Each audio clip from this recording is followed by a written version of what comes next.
UP में चुनाव हो और भारतीय जनता पार्टी की सहयोगी पार्टियां किसी न किसी मांग को लेकर बखेड़ा ना खड़ा करें, यह भला कैसे हो सकता है। और ऊपर से अगर अनुप्रिया पटेल इसमें ना शामिल रहें तो राजनीति पूरी ही नहीं हो सकती।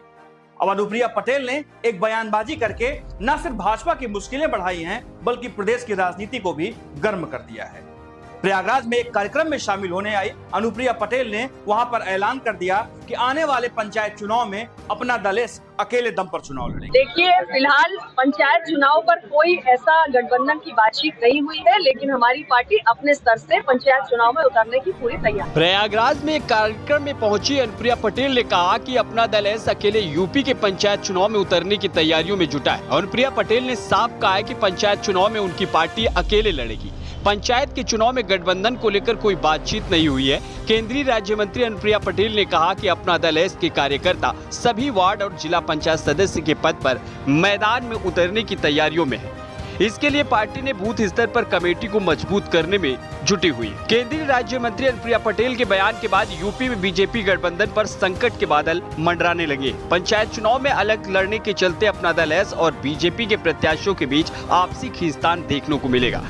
यानी वो गठबंधन करके एक बार तो केंद्रीय मंत्री बनती हैं और अपने पति आशीष पटेल को उत्तर प्रदेश में कैबिनेट मंत्री बनाती हैं और पंचायत चुनाव अकेले लड़ने की बात करती हैं। ऐसे में भारतीय जनता पार्टी इसका डैमेज कंट्रोल कैसे करेगा, ये देखने वाली बात होगी। इसका असर 2027 के विधानसभा चुनाव में देखने को मिल सकता है। हालांकि पंचायत चुनाव में अभी समय है, लेकिन अपना दल के अकेले लड़ने के फैसले ने बीजेपी के लिए मुश्किलें जरूर खड़ी कर दी हैं। गौरतलब है कि इससे पहले भी 2022 के यूपी विधानसभा और 2024 के लोकसभा चुनाव में सीटों के बंटवारे को लेकर अनुप्रिया पटेल की नाराजगी सामने आ चुकी है। अनुप्रिया समय समय पर इसे लेकर बीजेपी पर हमलावर भी होती रहती है। वहीं उनके पति आशीष पटेल ने हाल ही में यूपी सरकार और यूपी पुलिस को लेकर कड़ी नाराजगी जताई थी, जबकि आशीष पटेल खुद भी भाजपा के सहयोग से विधान परिषद के सदस्य और योगी सरकार में मंत्री हैं।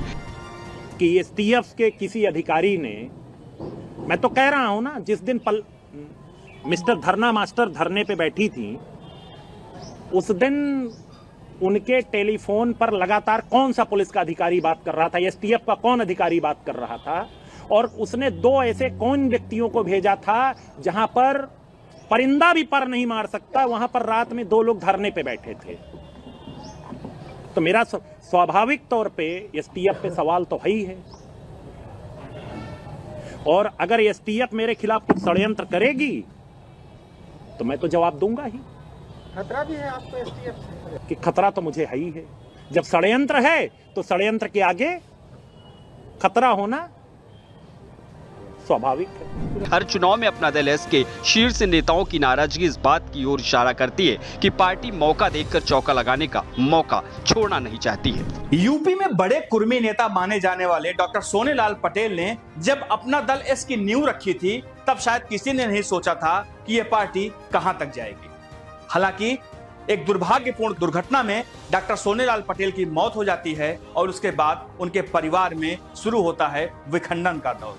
अनुप्रिया पटेल, पल्लवी पटेल आपस में भिड़ती हैं, जो कि दोनों सोनेलाल पटेल की बेटियां हैं। इनकी आपस में भिड़ंत होती है और दोनों अलग हो जाती हैं।